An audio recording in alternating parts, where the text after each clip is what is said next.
My mom demanded I make her lazy golden child my business partner. When I refused, she tried to ruin me, and our family exploded. My name's Dave, and I'm 43 now, but this all started when I was a kid. I grew up dirt poor. Not, oh, we can't afford that toy poor, but are we going to have enough food to eat this week kind of poor. See, my mom, Karen, had me when she was just 15. My dad bailed the second he found out she was pregnant. Classic. Her parents kicked her out too. They were ashamed, I guess, that their teenage daughter was knocked up, so they just washed their hands of her. That left my mom to fend for herself with a newborn. No family support, no friends who could really help, just her and me against the world. Growing up like that, I knew I had to work my way out of it. We didn't have much of a choice. My mom did her best, working multiple jobs, but even that wasn't enough. I remember there were days when she'd skip meals just so I could eat. I could see how tired she was, but she kept going. It was like she was running on fumes, but no matter what, she never quit. By the time I was old enough to understand, I knew I had to do something. I didn't want to live like that forever. I wasn't going to be another statistic of poverty or whatever. I wanted more, you know. So, as soon as I hit 18, I started working whatever job I could get. I wasn't picky. If it paid, I'd do it. It didn't matter if it was cleaning toilets, stacking shelves, or delivering packages. I just wanted to keep us afloat. Looking back now, I don't even know how I managed to keep up with it all. I was pulling shifts day and night, trying to juggle 3 or 4 jobs at a time, barely sleeping, just grinding day after day. But when you've been hungry before, you don't forget what that feels like. It sticks with you. It's like this constant reminder that you can't go back. I was young though, full of energy, and the fear of going back to where we came from kept me going. So it was during one of these jobs, probably my third one at the time, that I met Tony. He was like the guy you see in movies, the self-made man.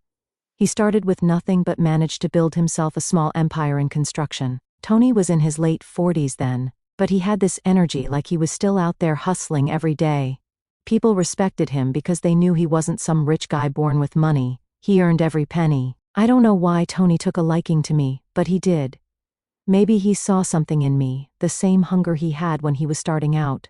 He'd give me advice here and there, nothing major at first, just small tips on how to handle myself, how to talk to people, how to negotiate, stuff like that. But I paid attention to everything he said. It wasn't long before I realized this guy was a gold mine of information. The more I talked to Tony, the more I realized that working for someone else was never going to get me where I wanted to go.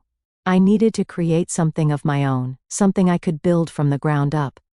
But I was 20 and broke, with no real direction, other than the fact that I wanted to make something happen. So, I started brainstorming business ideas, and after a few months, I came up with a plan for my own construction company. It wasn't some revolutionary idea or anything, but I knew I could make it work if I had the right support. The thing was, I had no money to even start, and that's when I decided to pitch my idea to Tony. I figured if he shot it down, at least I'd learned something from the experience. But to my surprise, he didn't shoot it down. He liked it. He said I had potential and decided to back me, not with money right away, but with his advice and connections. And let me tell you, that was worth more than any startup loan I could have gotten from a bank. With Tony's guidance, I started my first small business, a construction firm. At first I was doing everything by myself, taking small jobs and barely making enough to scrape by. But it was mine. Every day I pushed a little harder, and slowly things started to grow. It wasn't some overnight success story, far from it. I spent years hustling, working 80-hour weeks, doing whatever it took to make it work. Tony eventually invested some of his own money into the business, but more than anything, he invested time. He taught me everything he knew about running a business. I absorbed everything like a sponge. Slowly but surely, we expanded. 1 crew turned into 2, 2 crews turned into 5, and before I knew it, I had a company that was running multiple projects across the city. The thing about success is that it sneaks up on you. One minute, you're grinding every day, barely making ends meet, and then one day you look up and realize you've built something real. That's what happened with me. My company kept growing, and soon enough, we weren't just taking small jobs, we were doing full-blown commercial projects. We had contracts with big companies, city projects, all kinds of stuff. I won't lie, It felt good to finally see the fruits of all that hard work. But while my business was thriving, my personal life wasn't as smooth.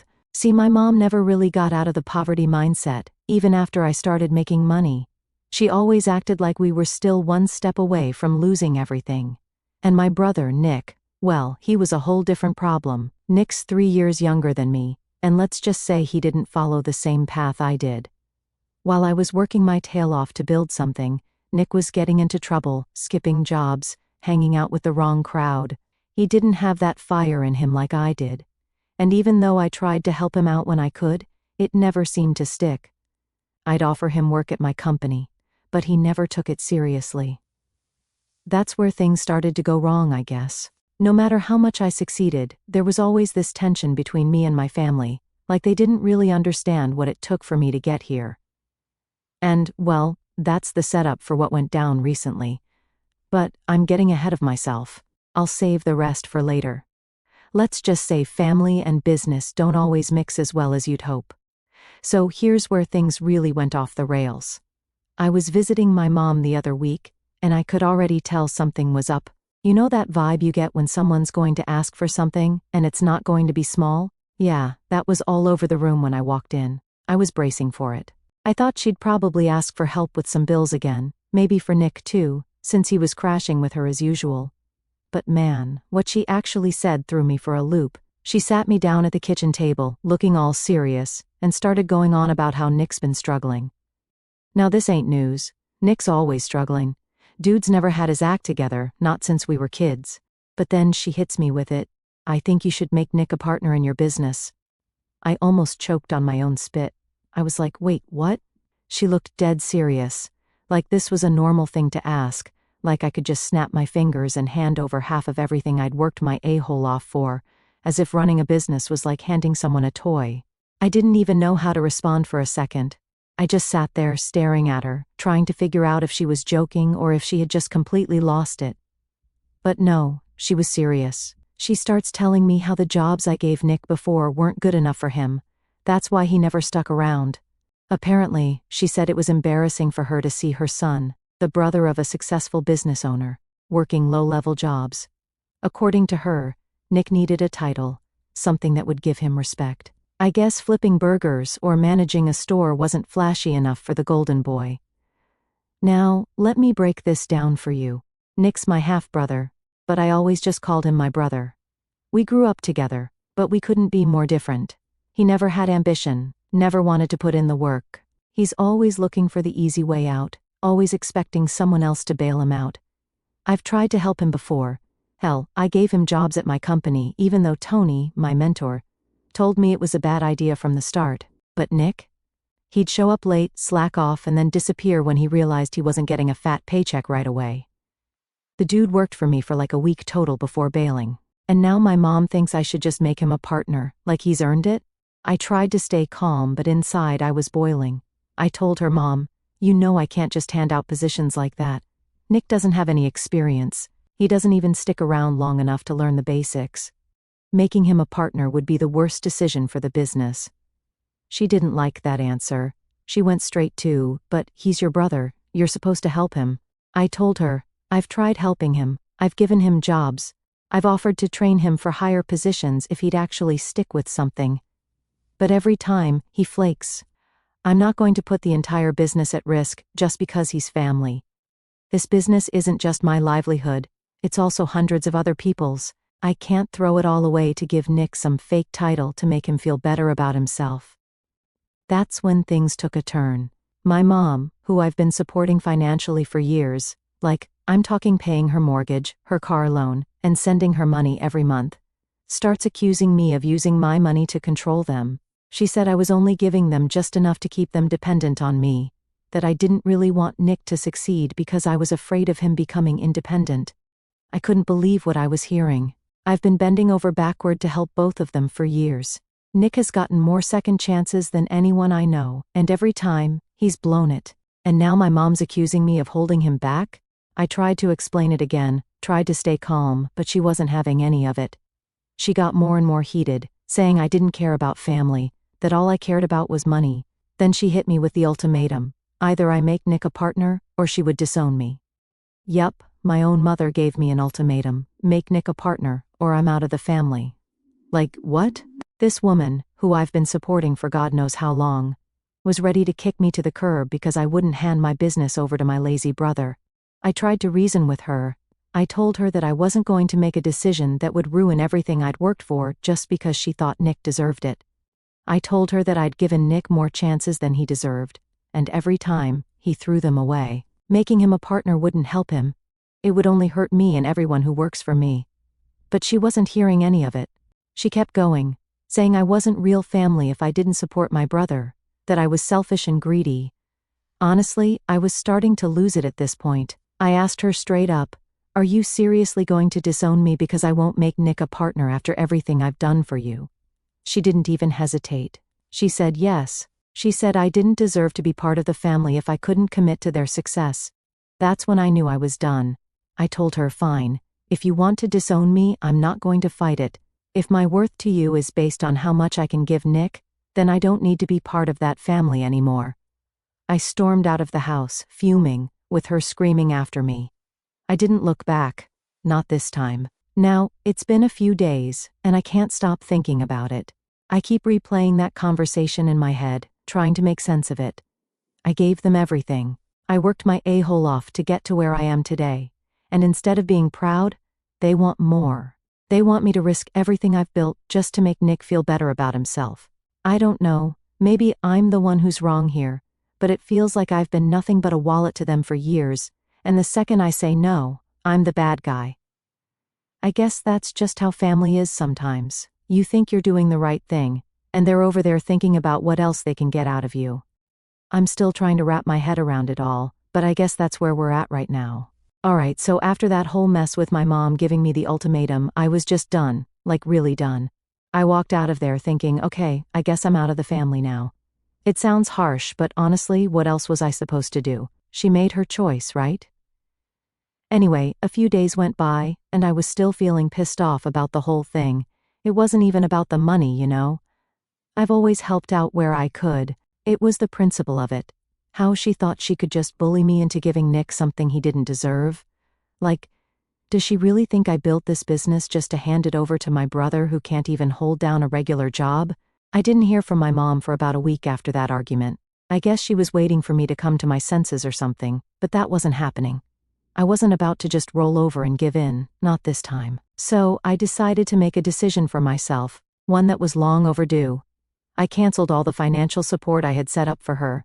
Yeah, that's right, no more paying her mortgage, no more covering her car payments, and no more sending her that monthly check. I know it sounds cold, but honestly, I felt like it was time for her to figure things out on her own. For years I had been covering all her major bills, and she acted like it was nothing, like she was entitled to it just because she was my mom. And don't get me wrong, I don't mind helping out family when they're in a tough spot, but this was different. She'd become dependent on me, and I realized that she didn't appreciate any of it.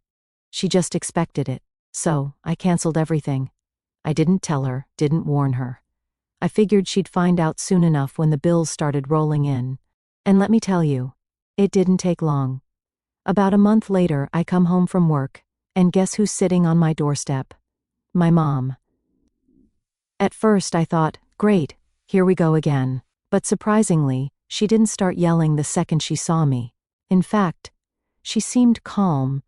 Maybe calm isn't the right word, but she wasn't her usual confrontational self. She just said hi, and asked how I was doing, like nothing had happened. I stood there for a second, totally confused, like, was this some kind of trick? I asked her straight up, "What are you doing here?" She looked at me like I was the crazy one and said, "What do you mean? I'm your mother. I came to see you." But I wasn't falling for it, not this time. I crossed my arms and told her, "I didn't expect to see you since you disowned me and all." She looked taken aback for a second, but then she smiled.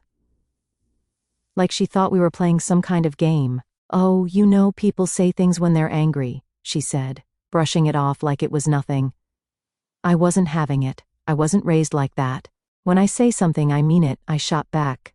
And I could tell that got to her because her smile dropped real quick. She told me to stop being petty and that I needed to grow up. Typical, right?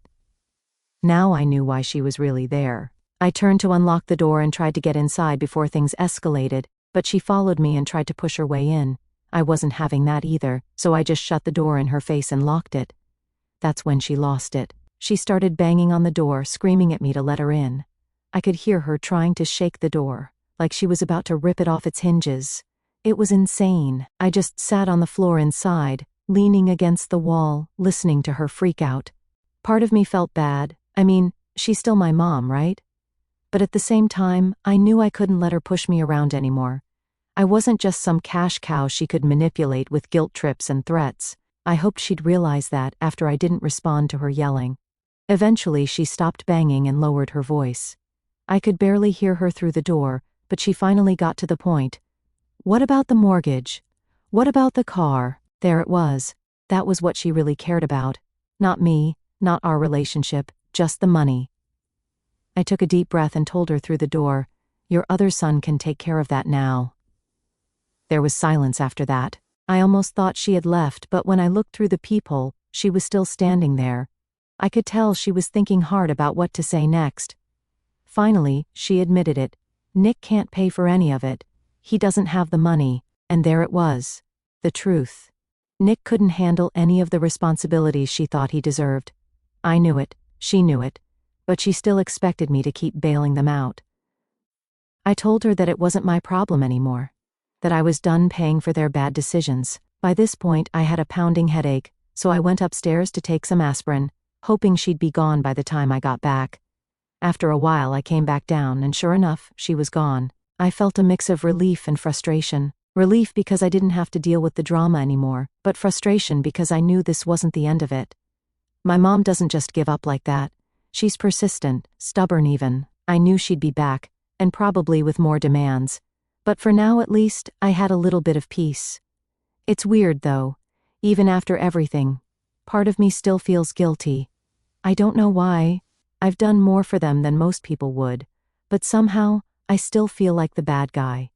It's like no matter how much I give, it's never enough. They always want more. And it's not just about money, it's about control. My mom wants to control me, and she's using Nick to try and do it.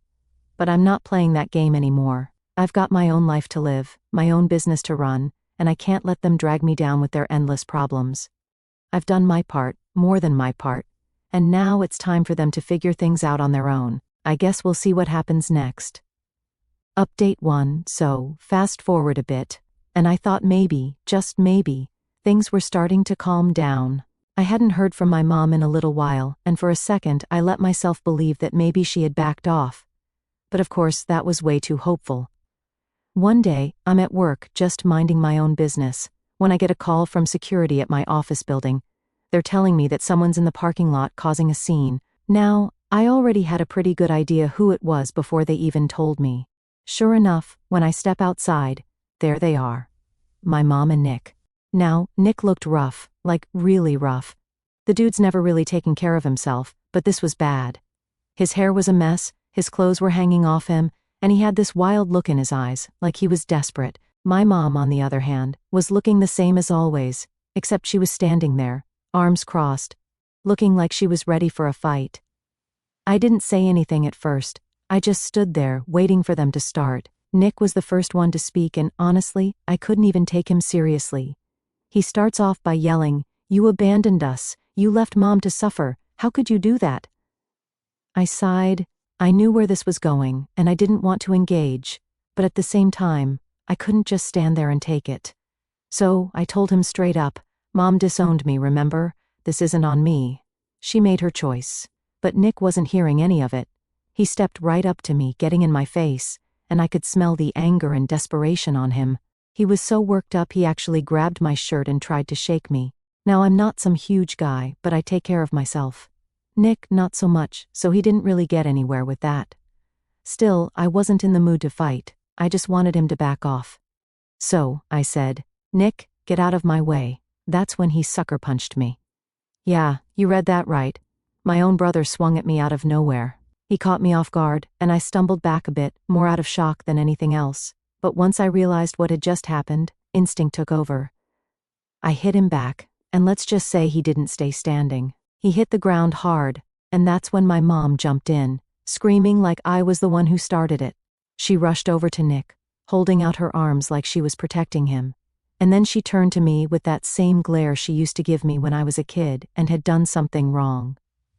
"You're a monster," she screamed. "You're supposed to help your family, not attack them." I wiped the blood from my lip and straightened my shirt, trying to stay calm. "He hit me first," I said, but it didn't matter. She wasn't listening. It's like she'd already made up her mind about who the villain was in this whole situation. And surprise, surprise, it was me. I looked down at Nick, who was still sitting there rubbing his jaw, and I felt this weird mix of anger and pity, like, part of me wanted to feel bad for him, but at the same time, how many chances was I supposed to give him? How many times was I supposed to let him drag me down before I just said enough? I took a deep breath and looked at both of them. "I never want to see either of you here again, unless you're coming to apologize. You made your decision. Now you have to live with it." My mom started crying, like really crying, and she begged me to change my mind, but I wasn't having it. I told her I was done, that I wasn't going to be responsible for their bad choices anymore. "Nick has made his bed, and now he has to lie in it," I said. "I've spent years trying to help you both, and all you've done is throw it back in my face. I've paid for your house, your car, everything. And what do I get in return? This. I'm done." I could see it in her eyes that she wasn't expecting this. I don't think she ever thought I'd actually stand my ground. She always figured she could guilt me into caving, but not this time. This time I was serious, and I think that's what scared her the most. Nick was trying to get up at this point, and I could see he was embarrassed. I didn't want to humiliate him, but I also wasn't going to let him just walk all over me anymore. He'd burned too many bridges, and I wasn't about to rebuild them for him. "I'm not your punching bag anymore," I told them both. "I've worked too hard for what I have to let you destroy it." And with that, I turned and walked back inside the building. I didn't even look back. As I headed up to my office, my phone started buzzing. It was my mom, of course, calling me non-stop, probably to scream at me some more, but I didn't pick up. I didn't want to hear it. I was done. When I finally got to my desk, I sat down and just stared at my phone for a while, watching the missed call notifications pile up. Part of me felt like I should answer, like I should give them one more chance, but then I remembered everything they'd put me through, everything I'd done for them, and how they never appreciated any of it. No, I wasn't going to answer. I blocked their numbers right then and there. It felt strange, like I was cutting off a piece of my life, but at the same time, it was freeing. I wasn't going to be their safety net anymore. They had to figure things out on their own now. Later that night, I got a text from my assistant. She told me that security had escorted my mom and Nick off the property, and they'd been told not to come back. I felt a weird sense of relief, knowing that they couldn't just show up and ambush me like that again. It was over, at least for now. I sat there in my office for a long time after that, just thinking about how things had gotten to this point, about whether I'd made the right decisions, about what would happen next. But mostly, I just thought about how tired I was. Tired of being the responsible one. Tired of being the one who had to fix everything. Tired of being the one they blamed when things didn't go their way. For the first time in a long time, I felt like I could finally breathe. It was over. Update 2. A few weeks passed, and things finally started to feel normal again.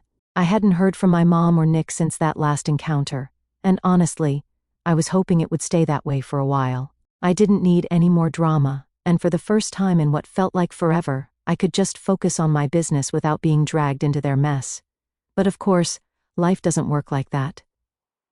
One afternoon, I was at home after a long day of meetings, just trying to relax, when there was a knock at the door. At first, I didn't think much of it. I get packages delivered all the time, and maybe it was just that. But when I opened the door, there was Nick.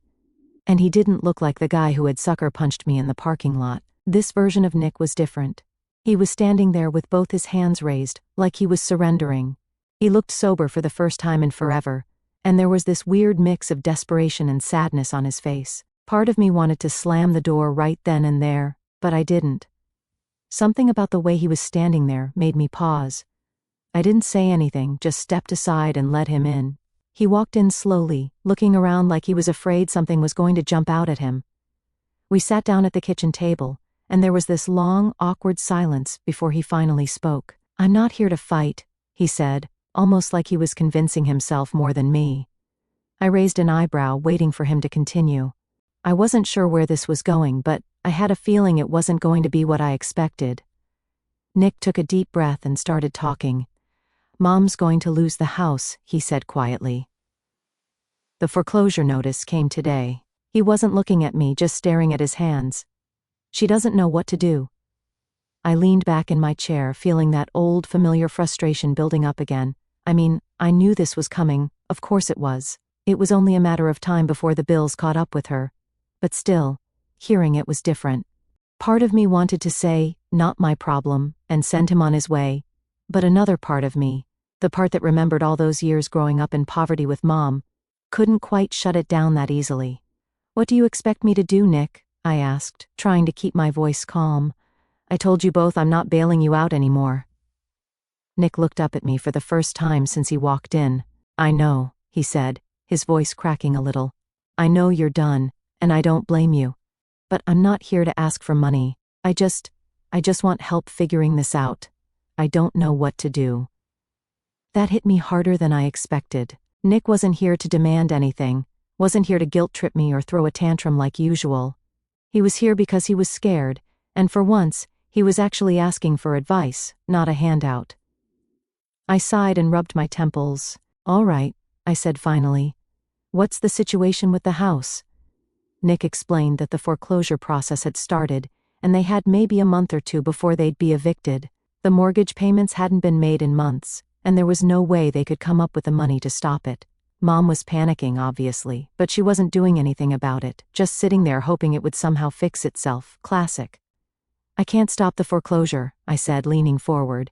"But maybe I can help with finding her somewhere to live once it's over." Nick nodded, and for a second, he looked like a weight had been lifted off his shoulders. "That's all I'm asking," he said. "Just help me figure out where she can go.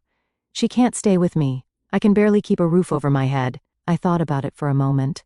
"I'll cover 6 months of rent for a small apartment," I said, "something manageable. After that, you and Mom are on your own.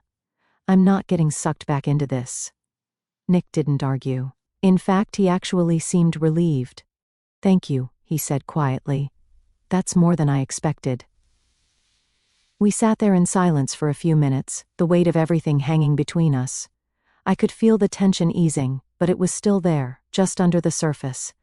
I didn't know if this was the start of some kind of resolution, or if it was just another chapter in the long, exhausting saga of trying to keep my family from falling apart. But for now, it felt like a step forward. Before Nick left, he looked at me and said something I didn't expect. "I know I've screwed up," he said, his voice barely above a whisper. "And I know I haven't been the brother you needed. I want to try and fix things. I don't want to end up like Mom." I didn't say anything at first. What was I supposed to say? It wasn't like an apology was going to erase all the years of frustration and resentment. But at the same time, I could see that he meant it. For once, Nick was actually trying. "I hope you do," I said finally, "but you've got to figure that out on your own. I can't keep fixing everything for you." Nick nodded and left without another word. After he was gone, I sat there for a long time, just thinking about how things had gotten so messed up between us, how I'd spent my whole life trying to be the responsible one while Nick just floated along, never really taking control of his life. And now, here we were, trying to navigate this mess of a family dynamic that had always felt like a ticking time bomb. I don't know if things are ever going to get better with Nick. Maybe this is the first step in the right direction. Or maybe it's just more of the same. But at least this time, it feels like I'm finally setting some boundaries, finally taking control of my own life, instead of letting them drag me down with theirs. I don't know what's going to happen next. Maybe they'll figure it out, maybe they won't. But for the first time in a long time, I feel like I'm finally doing what's best for me, and that's something. Update 3. Alright, here's an update for you guys. After everything that went down with my mom and Nick, I've been trying to distance myself from all the drama. It's been hard because, they're still family, and part of me feels bad about cutting them off. But at the same time, I had to draw a line somewhere. So fast forward a couple of weeks. Things had been quiet. I was actually starting to think maybe this time they finally backed off for good. Boy, was I wrong. One evening, I'm sitting at home after work, just unwinding, when I get this text from a random number. Turns out, it's my cousin. Now, I haven't heard from this guy in years, so I'm thinking, what's going on? He asks if I've heard about Nick. At this point, I just roll my eyes, figuring it's the usual crap. Nick getting into trouble or asking for money. But this time, it's different. My cousin tells me that Nick's been telling everyone in the family that I ruined his life. That I'm the reason he's broke, jobless, and basically failing at everything. Apparently, Nick's been playing the victim, saying I refused to help him when he was at his lowest. And now he's got people in the family feeling sorry for him. Like, are you kidding me? I've spent years trying to help him, giving him opportunities. And every single time, he either bailed or messed it up. So now I've got family members texting me, asking why I won't help my poor brother when he needs it most. One aunt even had the nerve to say, "Family comes first, Dave. You should put aside your differences and help him." Like, where were these people when I was working 80-hour weeks, building a business from scratch and trying to keep us all afloat? Now they want to chime in? I try to ignore it, but it's eating away at me. I feel like I'm the bad guy again, even though all I've done is say no after years of yes. But here's the kicker. I'm not backing down this time. I'm not letting them guilt-trip me into fixing Nick's problems. He's an adult, and he needs to face the consequences of his own choices. Then, a few days later, I get another knock on my door. Yep, you guessed it, Nick. And this time, he's not alone. He brought one of our cousins with him, like having backup is going to change my mind or something. I open the door and just stand there, waiting for them to start. Nick doesn't waste any time. He starts in on how I've abandoned him, how I'm letting him drown while I sit back with all my success. I don't say anything at first because honestly, I'm tired. Tired of the same old story, tired of the manipulation. But my cousin, she jumps in and says, "Dave, you can't just leave your family like this. We're supposed to stick together." I finally lose it. I tell them straight up, I've done more than enough for Nick. He's had every opportunity I've given him, and he's thrown them all away. I'm not responsible for fixing his life anymore. He's got to figure this out on his own. Nick starts getting defensive, saying it's not his fault, that he's just had bad luck. And that's when I tell him, no, Nick, it's not bad luck. It's bad decisions. Every time I tried to help you, you either didn't take it seriously or bailed when it got hard. I'm done bailing you out. It gets quiet after that. I think they realized I wasn't going to budge. My cousin, still trying to play peacemaker, says, "We're just worried about him, Dave," but I'm done worrying. I told them both that I'm not going to keep enabling Nick's behavior, and if they want to help him, they can do it without me. They left after that, and I haven't heard from them since. But honestly, I feel good about it. For the first time, I stood my ground without feeling guilty about it. They can say what they want, but I'm not responsible for Nick's choices anymore. So yeah, that's where I'm at now. I've got no idea what's going to happen next, but at least I'm finally taking control of my own life.